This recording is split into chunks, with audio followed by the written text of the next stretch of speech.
Good morning प्यारे बच्चों। हम लोग आज क्लास 10th की फिजिक्स का रिवाइजिंग तीसरी बल पढ़ने जा रहे हैं। प्यारे बच्चों, आपको दर्पण तक के कंसेप्ट को सही तरीके से बता दिया गया है। पिछली वीडियो जो पुरानी वीडियोज हैं उनमें बिल्कुल बहुत थारोली बताया गया है, लेकिन अब की वीडियो में थोड़ा सा टचिंग चीज़ें बताई गई हैं। आपको आज ये पढ़ना है कि गोलीय दर्पण से संबंधित परिभाषाएं क्या क्या होती हैं। तो क्लास 10th की फिजिक्स में आज आपको पढ़ना है कि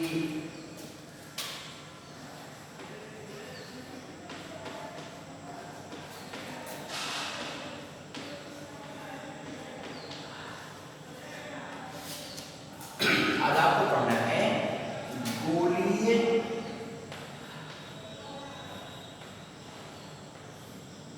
दर्पण से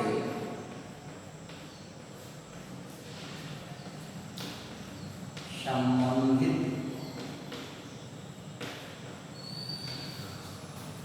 कुछ परिभाषाएं।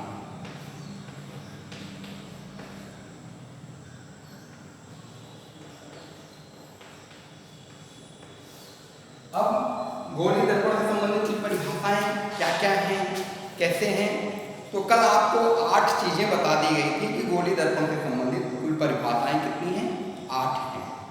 आपको इसके पहले जो पढ़ाया गया वो था प्रकाश के गुण, प्रकाश किरणों की परस्पर अनिर्भरता, प्रकाश का परावर्तन के नियम, प्रकाश किरणों की उत्क्रमणीयता, प्रतिबिंब, वास्तविक प्रतिबिंब और आभासी प्रतिबिंब। और गोलीय दर्पण पढ़ाया गया कि गोलीय दर्पण 2 प्रकार के होते हैं, उत्तल गोलीय दर्पण और अवतल गोलीय दर्पण। आज आपको पढ़ना है गोलीय दर्पण से संबंधित कुछ परिभाषाएं। अब आपको कल लिखा दिया गया था कि कुल 8 परिभाषाएं हैं कि जो गोलीय दर्पण से संबंधित है, उनके बारे में हम लोग को पढ़ना है। तो हम क्रम से इन 8 को एक साइड में लिख लेते हैं और फिर एक एक की व्याख्या करते चले जाते हैं। 8 कौन कौन सी हैं? पहला हम लोगों को पढ़ना है वक्रता केंद्र। वक्रता केंद्र। फिर क्या पढ़ना है? वक्रता त्रिज्या। वक्रता त्रिज्या। फिर क्या पढ़ना है? ध्रुव। ध्रुव के बाद मुख्य अक्ष।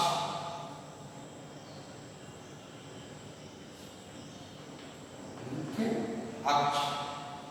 मुख्य अक्ष के बाद दर्पण का द्वारक।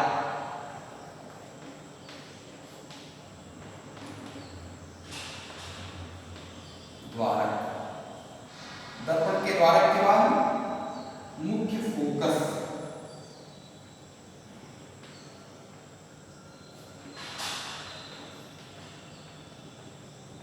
और मुख्य फोकस के बाद फोकस दूरी।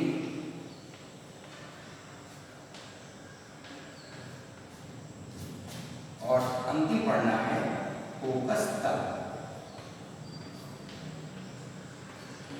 इतनी चीजें आपको गोलीय दर्पण संबंधित परिभाषाओं में पढ़नी है। अब हम एक एक बिंदु पर आपको स्पष्ट करके चलते हैं कि जो गोलीय दर्पण होता है उस गोलीय दर्पण में इन चीजों की क्या क्या बाध्यता है और इनको हम कैसे डिफाइन करेंगे, इनको हम कैसे जानेंगे। तो पहला चीज है वक्रता केंद्र। क्या पढ़ना है आपको? वक्रता केंद्र।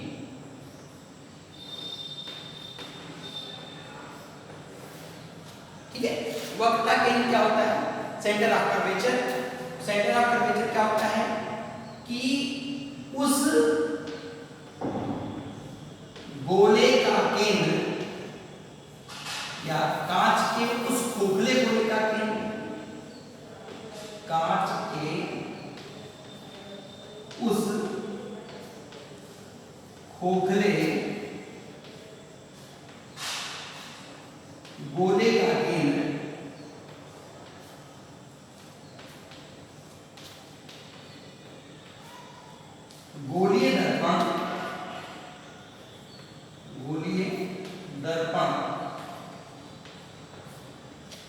जिसका एक कटा हुआ भाग होता है,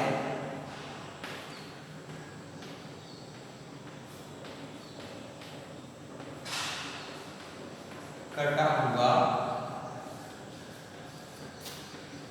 भाग होता है,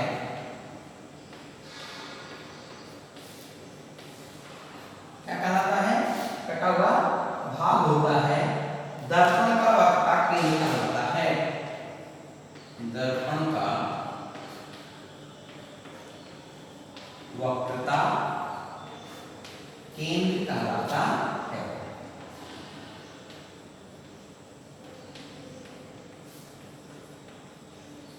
क्या चीज है कि उस कांच के उस खोखले गोले का केंद्र, जिसका गोली दर्पण एक कटा हुआ भाग होता है, गोली दर्पण का वक्रता केंद्र कहलाता है।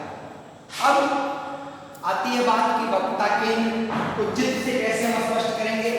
तो जैसे मान लीजिए कि ये कोई कांच का खोखला गोला, अब इस कांच के खोखले गोले का एक सेंटर होगा, इसमें से हम दर्पण काट के निकालते हैं।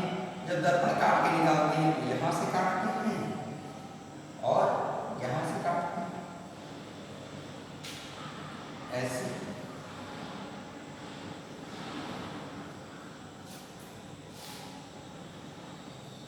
ये ऐसी बात।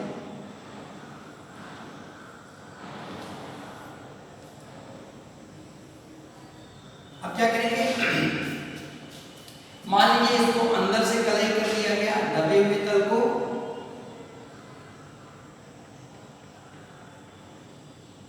तो ये उत्तल गोली दर्पण हो गया।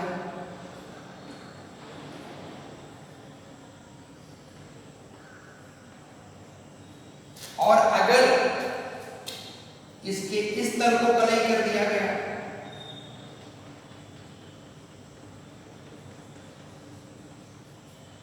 तो ये अवतल गोली दर्पण हो गया।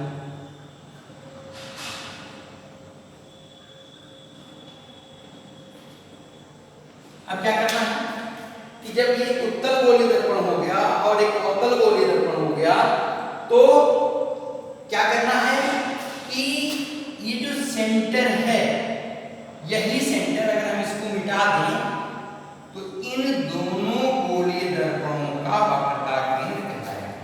ये जो केंद्र था इसका खोखले गोले का, वह इसका भी वक्रता केंद्र हो गया और इसका भी वक्रता केंद्र हो गया। तो हम क्या समझाते हैं कि कांच के उस खोखले गोले का केंद्र गोली दर्पण, कांच के उस खोखले गोले का केंद्र गोली दर्पण जिसका एक कटा हुआ भाग होता है, दर्पण का वक्रता केंद्र कहलाता है। इसे कैपिटल सी से प्रदर्शित करते हैं।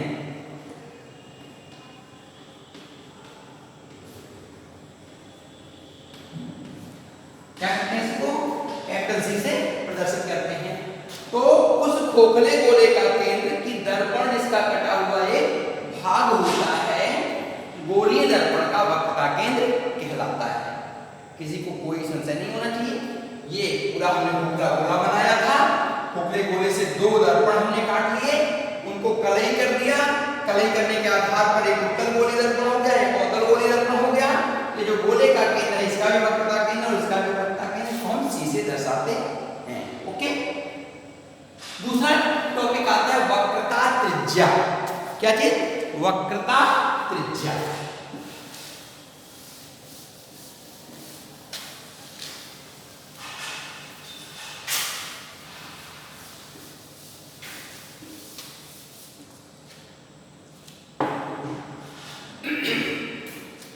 वक्रता त्रिज्या, इसकी परिभाषा को देखिए। उस खोखले गोले की त्रिज्या, खोखले गोले की त्रिज्या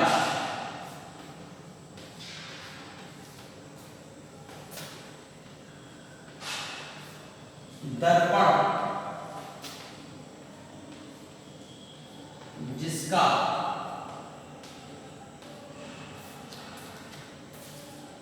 कटा हुआ भाग होता है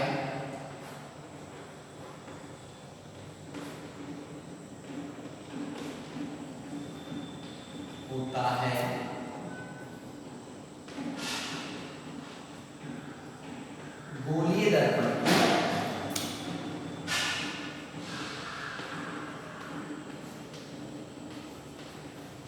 वक्रता त्रिज्या कहलाती है।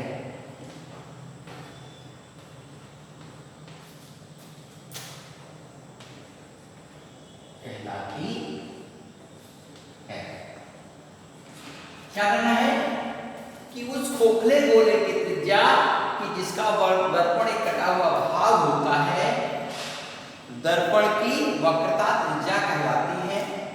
इसे कैपिटल आर से प्रदर्शित करते हैं।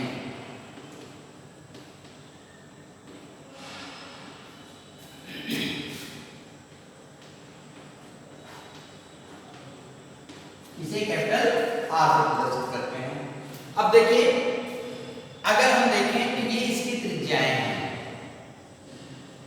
कैपिटल आर यहां से मिला दो, ये कैपिटल आर कहीं भी मिला दोगे, मान लो यहां से हमने मिला दिया तो ये कैपिटल आर।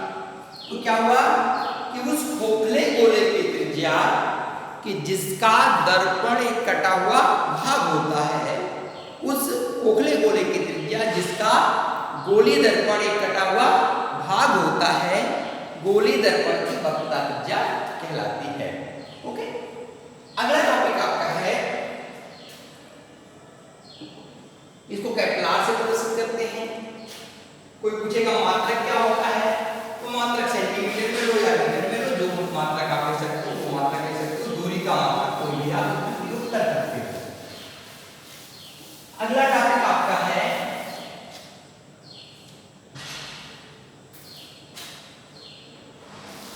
ध्रुव। ध्रुव ध्रुव क्या है कि गोलीय दर्पण के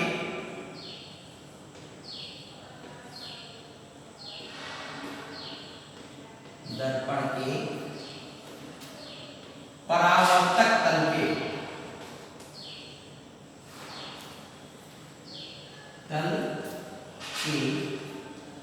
मध्य बिंदु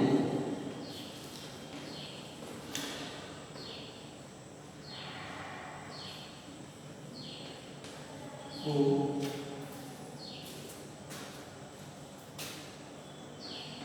गोलीय दर्पण का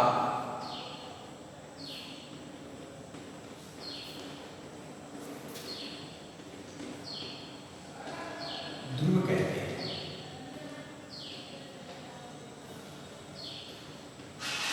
ध्यान रखने की चीज है, यहां चर्चा गोलीय दर्पण की चल रही है, तो आपसे कहा गया कि गोलीय दर्पण के परावर्तक तल के मध्य बिंदु, यानी कि गोलीय दर्पण के जितने भाग से परावर्तन की घटना हो रही है, उस परावर्तन की घटना को संपादित करने वाले भाग के मध्य बिंदु क्या कहा जाता है, गोलीय दर्पण का ध्रुव कहा जाता है। अब अगला टॉपिक आपका आता है, अगर ये गोलीय दर्पण ना होता तो समतल दर्पण होता, तो क्या होता, तो समतल दर्पण के परावर्तक तल के मध्य बिंदु को, समतल दर्पण के परावर्तक तल के मध्य बिंदु को हम क्या कह देते हैं कि दर्पण का ध्रुव है। अगला टॉपिक आपका आता है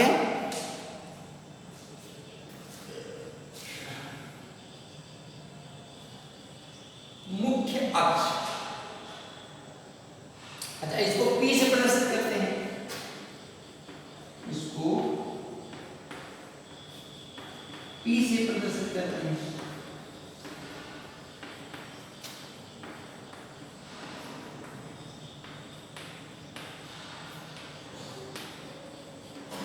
इसको P से प्रदर्शित करते हैं। अगला टॉपिक आपका है मुख्य अक्ष।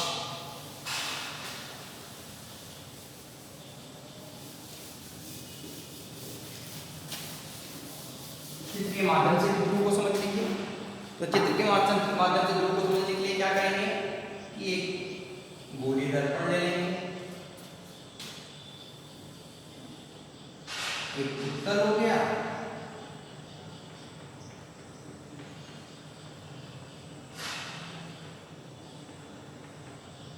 एक अवतल हो गया।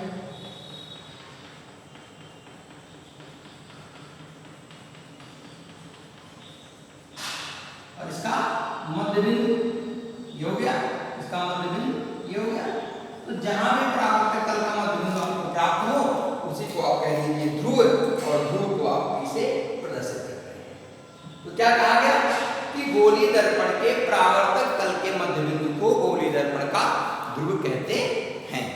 अब अगला टॉपिक आपका बन गया है कि मुख्य अक्ष क्या होता है।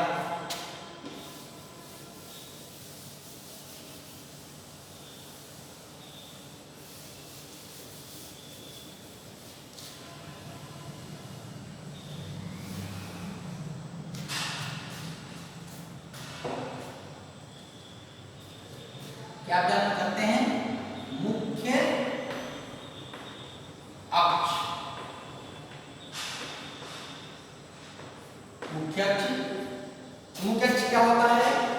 गोलीय दर्पण के ध्रुव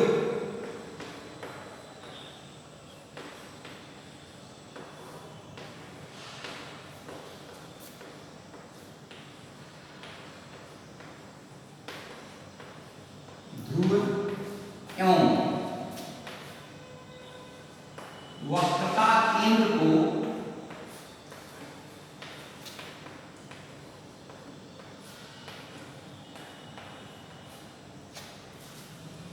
मिलाने वाली रेखा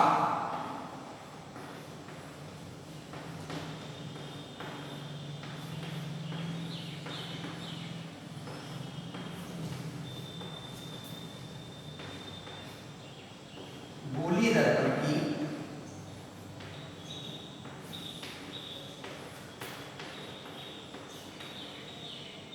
गोलीय दर्पण का मुख्य अक्ष कहलाता है। मुख्य अक्ष कहलाता है। क्या करेंगे कि मान लीजिए कि गोलीय दर्पण लेते हैं, ये गोलीय दर्पण हो गया,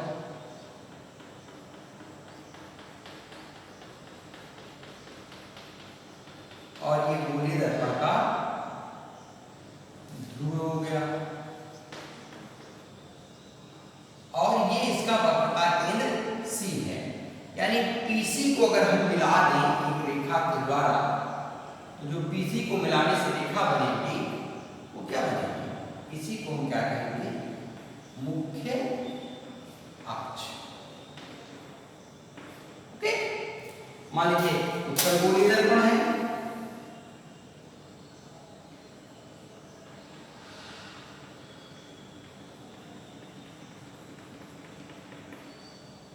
ये इसका P है और यहाँ का इसका C है। एक रेखा द्वारा इस PC को ज्वाइन कर दो, ये आपका मुख्य अक्ष हो जाएगा। मुख्य अक्ष। ओके, तो क्या कहा गया कि किसी भी गोलीय दर्पण के ध्रुव और वक्रता केंद्र को जो मिलाने वाली सरल रेखा होती है, ध्रुव और वक्रता केंद्र को मिलाने वाली जो सरल रेखा होती है, उसी सरल रेखा को हम क्या कहते हैं? मुख्य अक्ष। अगला टॉपिक आपका है दर्पण का द्वारक।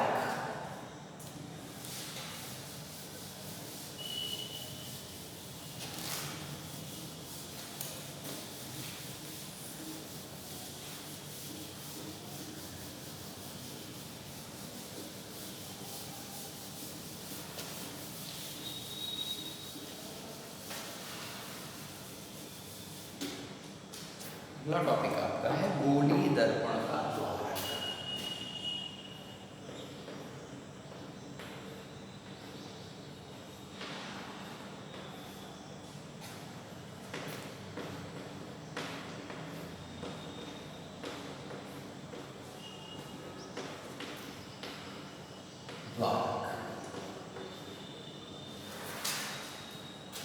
अब गोलीय दर्पण का द्वारक क्या चीज होता है?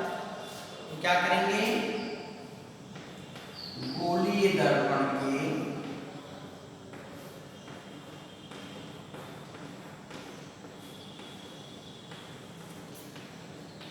परावर्तक तल के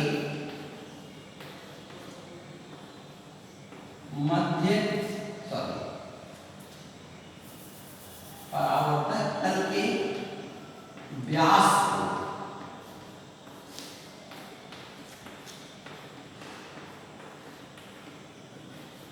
गोलीय दर्पण का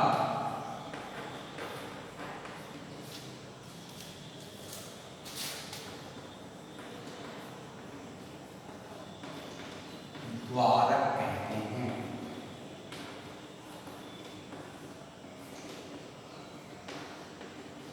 क्या होगा? गोलीय दर्पण के परावर्तक तल के व्यास को गोलीय दर्पण का द्वारक कहते हैं। जैसे ये गोलीय दर्पण है, ये अवतल गोलीय दर्पण है,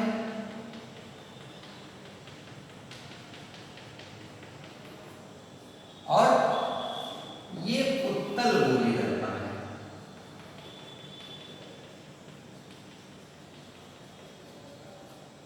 तो इसमें जैसे मान लीजिए M1 M2 ये दो पॉइंट हैं, परावर्तन की घटना इस M1 और M2 इन दोनों पॉइंटों के बीच में हो रही है। ये इतना M1 to M2 ये परावर्तक तल हो गया, और इसका व्यास कैसे खींचा जाएगा? अगर इन दोनों बिंदुओं को मिला दिया जाए तो ये व्यास बन जाएगा। यानी कि ये जो दिखाई दे रहा है M1 M2 सीधी लाइन दिखाई दे रही है, इस M1 M2 की सीधी लाइन को हम इसका क्या कहेंगे? द्वारक कहेंगे। ऐसे ही ये उत्तल गोलीय दर्पण है, यहां भी परावर्तन की घटना M1 M2 से हो रही है। अब इसका जो परावर्तक तल है उसका व्यास कैसे? इन दोनों बिंदुओं को मिला दे, ये जो बना इसको हम क्या कहेंगे? द्वारक कहेंगे। तो क्या हुआ कि गोलीय दर्पण के परावर्तक तल के व्यास को गोलीय दर्पण का द्वारक कहते हैं। अगला चीज आपका हो गया मुख्य फोकस।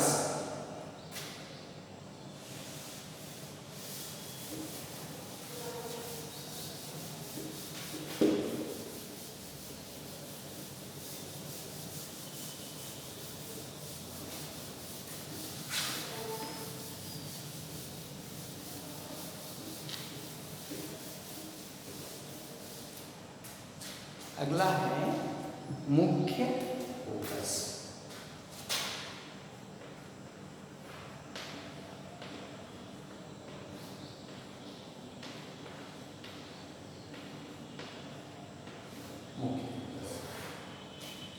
अब दो प्रकार के दर्पण होते हैं, एक उत्तल गोलीय दर्पण होता है, एक अवतल गोलीय दर्पण होता है।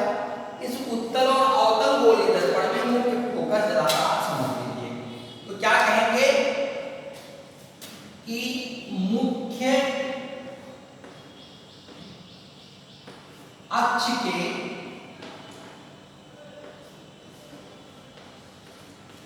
समांतर चलने वाली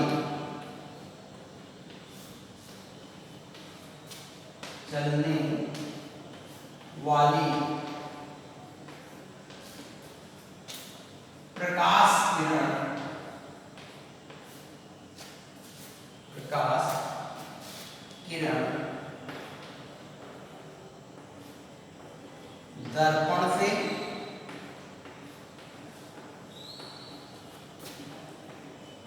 परावर्तन के पश्चात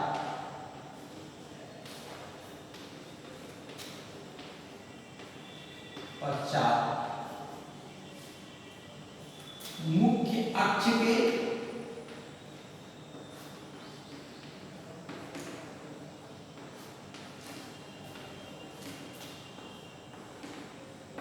जिस बिंदु पर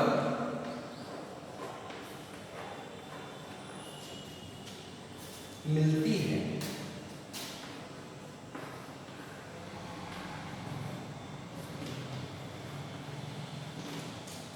अथवा मिलती है, ब्रैकेट में आप लिख लीजिए अवतल गोलीय दर्पण। ज्यादा स्पष्ट हो जाएगा।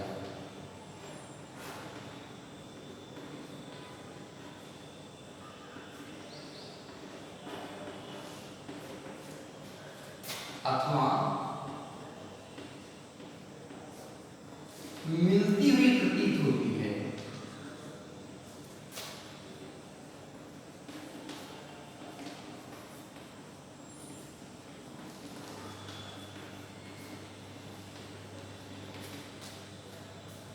गोलीय दर्पण का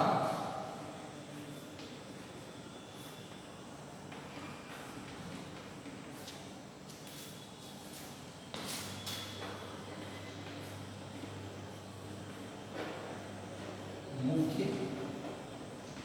फोकस कहलाता है।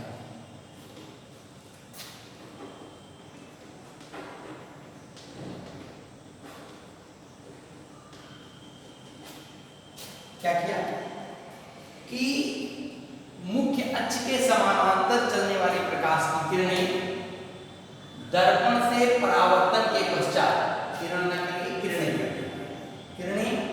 दर्पण से परावर्तन के पश्चात मुख्य अक्ष के जिस बिंदु पर मिलती हैं अथवा जिस बिंदु पर मिलती हुई प्रतीत होती हैं वह गोलीय दर्पण का मुख्य फोकस कहलाता है। अब ये तो बात हो गई वर्णन में। अब जरा आप चित्र के माध्यम से इसको समझिए कि क्या कहना चाह रहे हैं। जैसे मान लीजिए यह अवतल गोलीय दर्पण है।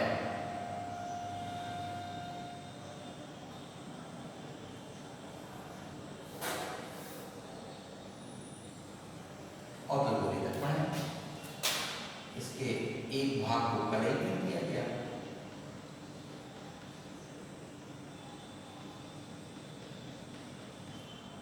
जो M डैश है ये परावर्तन कर गया, ये इसका ध्रुव हो गया। यहाँ कहीं इसका वक्रता त्रिज्या वक्रता केंद्र होगा और मुख्य अक्ष इन दोनों को मिलाने वाली रेखा होगी। ये मुख्य अक्ष है।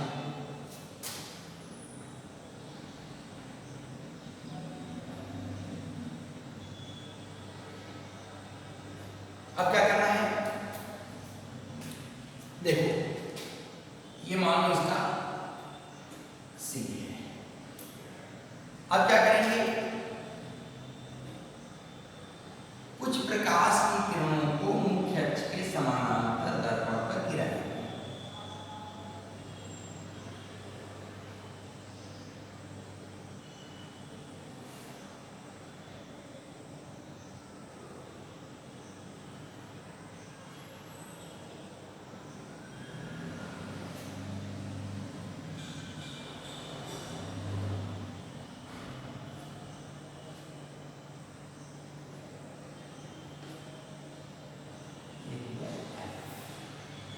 तो क्या हुआ, गोलीय दर्पण में मुख्य अक्ष के समानांतर किरण गई, जाने के बाद परावर्तित हुई, परावर्तित होने के बाद ये किरण चली गई, ये वाली किरण गई, परावर्तन के बाद यहाँ चली गई, और ये दोनों किरणें मुख्य अक्ष पर एक ही बिंदु पर मिलती हैं। इसी बिंदु को हम फोकस कहते हैं। अगर ये परिघटना उत्तल गोलीय दर्पण में देखी जाए तो क्या होगा, तो उत्तल गोलीय दर्पण में देखने के लिए हम उत्तल गोलीय दर्पण बनाते हैं। ये इसका ध्रुव भी है, यहाँ कहीं से मिला कर होगा, मुख्य एक रेखा खींच देते हैं। अब क्या करेंगे, प्रकाश की किरण मुख्य अक्ष के समानांतर गई टकराई, दूसरी प्रकाश की किरण मुख्य अक्ष के समानांतर गई टकराई। अब टकराने के बाद क्या होगी, ये दोनों किरणें ऐसे परावर्तित होंगी कि ये लगेंगी कि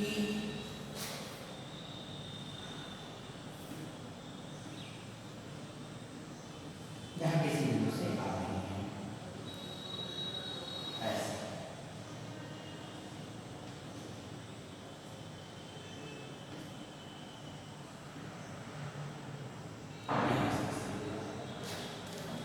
तो क्या करेंगे कि मुख्य अक्ष के समानांतर चलने वाली प्रकाश की किरणें, क्या हमने लिखा फोकस को, क्या लिखा कि मुख्य अक्ष के समानांतर चलने वाली प्रकाश की किरणें दर्पण से परावर्तन के पश्चात मुख्य अक्ष के जिस बिंदु पर मिलती हैं अथवा जिस बिंदु पर मिलती हुई प्रतीत होती हैं मुख्य फोकस कहलाता है। अब यहाँ देखो, यहाँ मिल रही है, वास्तव में किरणें परावर्तित होकर के यहाँ पर मिल रही है, लेकिन यहाँ परावर्तित होने के बाद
मुख्य फोकस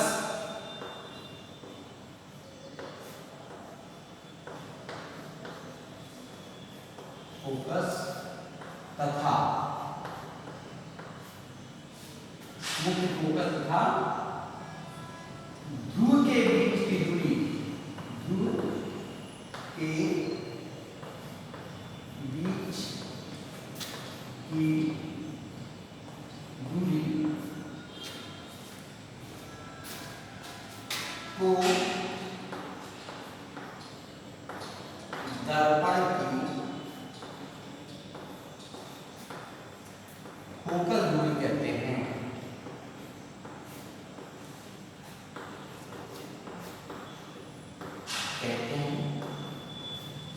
इसे कैपिटल एफ या स्मॉल एफ से लिखा है।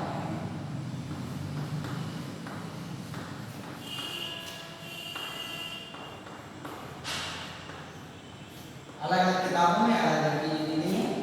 कुछ किताबों में कैपिटल एफ दिया गया है, कुछ किताबों में स्मॉल एफ दिया गया है। आपकी बुक में जैसा होगा वैसा आप कर लीजिएगा। तो फोकल दूरी क्या चीज होती है कि मुख्य फोकल का ध्रुव के बीच की दूरी को हम क्या कहते हैं, दर्पण की फोकल दूरी कहते हैं। अब जरा सा चेक कर लीजिए, अवतल गोली दर्पण से बात ज्यादा समझ में आती है, इसलिए पहले अवतल गोली दर्पण से समझने का प्रयास करते हैं।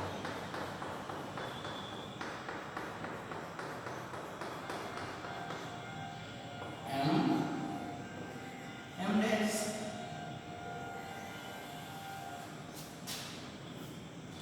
अब क्या किया कि ये तो मुख्य अक्ष हो गया, मुख्य अक्ष। मुख्य अक्ष में क्या होगा कि मुख्य अक्ष को ये समानांतर हमने प्रकाश की किरणें खींची। अब ये किरणें क्या होंगी, दर्पण से परावर्तित होकर के मुख्य अक्ष के किसी एक निश्चित बिंदु से होकर के जाएंगी। रेखाएं सीधी खींचिएगा, पटरी से खींचिएगा, थोड़ी वीडियो हो जाती है। फिर क्या करेंगे, ये फोकस, ये आपका ध्रुव। अब ध्रुव P और फोकस F के बीच की दूरी, ये यहाँ से लेकर के यहाँ तक की, इसी दूरी को हम क्या कहते हैं, फोकस दूरी कहते हैं। इसको F से दर्शाते हैं। ऐसे ही उत्तर गोले दर्पण में क्या होगा,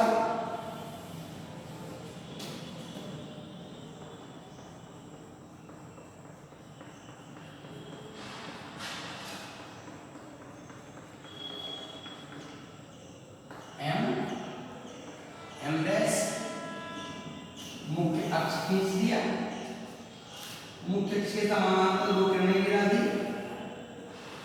एक किरण ये है, एक किरण ये है। अब दोनों परावर्तित होंगी और ऐसे परावर्तित होंगी कि फोकस के किसी बिंदु से आती हुई दिखेंगी।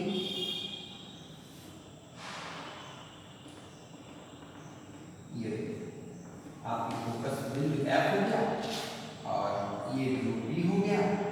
दोनों के बीच की दूरी यहां से यहां तक की फोकल दूरी। ओके, तो क्या लिखा आपने कि मुख्य फोकस क्या होता है, मुख्य फोकस दूरी क्या होती है। तो फोकस दूरी क्या कहलाती है कि मुख्य फोकस तथा ध्रुव के बीच की दूरी को, मुख्य फोकस तथा ध्रुव के बीच की दूरी को गोली दर्पण की फोकल दूरी कहते हैं। इसे स्मॉल f से प्रदर्शित करते हैं, दर्शाते हैं। कोई दिक्कत नहीं। अब अगला टॉपिक आपका बनता है फोकस तल।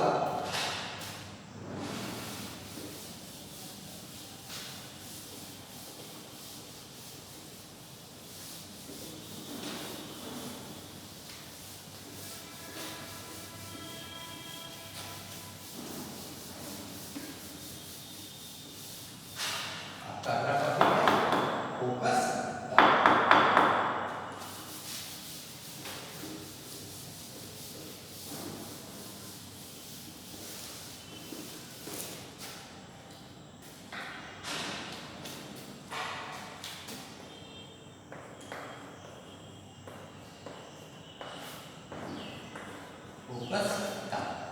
फोकस तल क्या चीज होता है,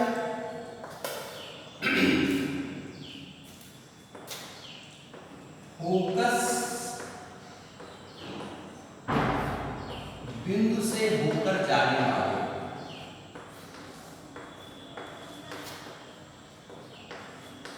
होकर जाने वाले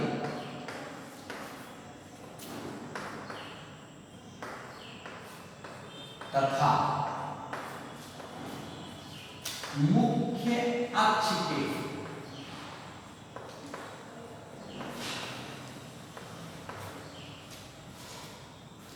अभिलंब तल को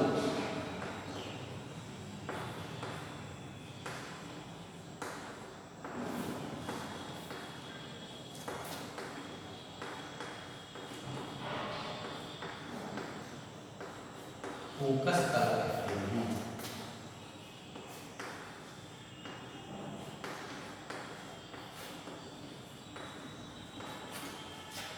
चित्र के माध्यम से समझिएगा। जैसे मान लीजिए ये एक अवतल गोलीय दर्पण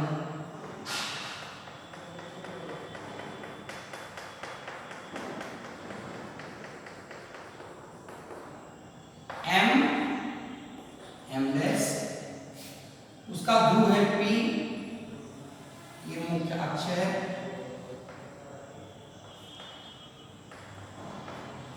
अब क्या करेंगे, मुख्य अक्ष के समानांतर दो प्रकाश किरणें ले आएंगे।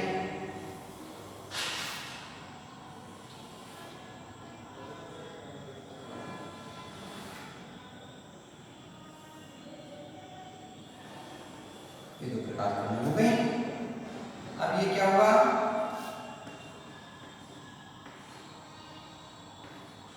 यहां पर ये दूसरे को काटी ध्रुव पर, सॉरी मुख्य अक्ष पर, ये फोकस हो गया।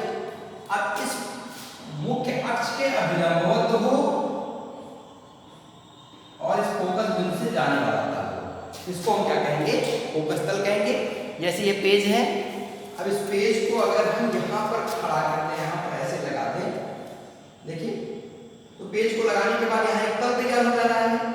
इस तल की खासियत क्या है कि ये मुख्य अक्ष के अभिलंबवत है और कहाँ से जा रहा है, फोकस बिंदु से होकर के जा रहा है। तो मुख्य अक्ष के अभिलंबवत और फोकस बिंदु से होकर जाने वाले तल को हम क्या कहते हैं, फोकस तल कहते हैं। तो आज जो है आपको गोलीय दर्पण से संबंधित परिभाषाएं पढ़ा दी गई। कुल 8 परिभाषाएं थी, 8 पर आपको चर्चा कर दी गई। क्या क्या चर्चा किया गया, पहला चर्चा किया गया वक्रता केंद्र, आपको बताया गया कि उस खोखले गोले का केंद्र दर्पण जिसका एक कटा हुआ भाग होता है, गोलीय दर्पण का वक्रता केंद्र कहलाता है। एक चीज हो गई। दूसरा आपको बताया गया वक्रता त्रिज्या, तो आपको बताया गया कि उस खोखले गोले की त्रिज्या जिसका दर्पण एक कटा हुआ भाग होता है, गोलीय दर्पण की वक्रता त्रिज्या कहलाती है। इसे कैपिटल R से दर्शाते हैं। ध्रुव, तो आपको बताया गया कि गोलीय दर्पण के परावर्तक तल के मध्य बिंदु को गोलीय दर्पण का ध्रुव कहते हैं। फिर मुख्य अक्ष, आपको बताया गया कि ध्रुव और वक्रता केंद्र को मिलाने वाली सरल रेखा गोलीय दर्पण की मुख्य अक्ष कहलाती है। गोलीय दर्पण का द्वारक, आपको बताया गया गोलीय दर्पण के परावर्तक तल के मध्य बिंदु को गोलीय दर्पण का द्वारक कहते हैं। मुख्य फोकस, तो आपको बताया गया गोलीय दर्पण के मुख्य अक्ष के समानांतर चलने वाली प्रकाश की किरणें गोलीय दर्पण से परावर्तन के पश्चात जिस बिंदु पर मिलती हैं या मिलती हुई प्रतीत होती हैं, गोलीय दर्पण के मुख्य अक्ष के समानांतर चलने वाली प्रकाश की किरणें गोलीय दर्पण से परावर्तन के बाद मुख्य अक्ष पर जिस बिंदु पर मिलती हैं अथवा मिलती हुई प्रतीत होती हैं, गोलीय दर्पण का मुख्य फोकस कहलाता है। फोकस दूरी, फोकस बिंदु और ध्रुव के बीच की दूरी को फोकस दूरी कहते हैं। फोकस तल, गोलीय दर्पण के फोकस बिंदु से होकर जाने वाले मुख्य अक्ष के अभिलंबवत तल को गोलीय दर्पण का फोकस तल कहते हैं। इतनी चीजें आज आपको बताई गई। इन चीजों को गौर करिएगा, पुरानी वीडियो को एक बार फिर देख लीजिएगा। अगर कोई चीज आपको समझ में नहीं आती है तो उन चीजों को फिर से कमेंट के माध्यम से पूछने का प्रयास करिए, लगातार पढ़ते रहिए, क्योंकि संभवतः आपको इसी माध्यम से ही पढ़ना पड़े, देर तक पढ़ना पड़े। जो समस्याएं, सामाजिक समस्याएं हैं, रोग की समस्याएं हैं, उनके कारण आपको लाइव माध्यम से ही पढ़ना पड़े। तो इस पर गौर करिए, जोड़ दीजिए, लगातार पढ़ते रहिए। पढ़ते हुए जो चीज़ें नहीं समझ में आती हैं उनको बार बार कमेंट के माध्यम से पूछिए, हम आपके प्रश्नों का जवाब अवश्य देंगे। अब आपको अगले हफ्ते में फिर बृहस्पति, शुक्र और शनिवार को कक्षाएं मिलेंगी। तो अगली कक्षा बृहस्पतिवार को मिलेगी और हमारी आपकी मुलाकात बृहस्पतिवार को होगी। तब तक के लिए धन्यवाद। पढ़ते रहिए, स्वस्थ रहिए, आराम से बिल्कुल पढ़ाई पर दिमाग लगाइए। धन्यवाद।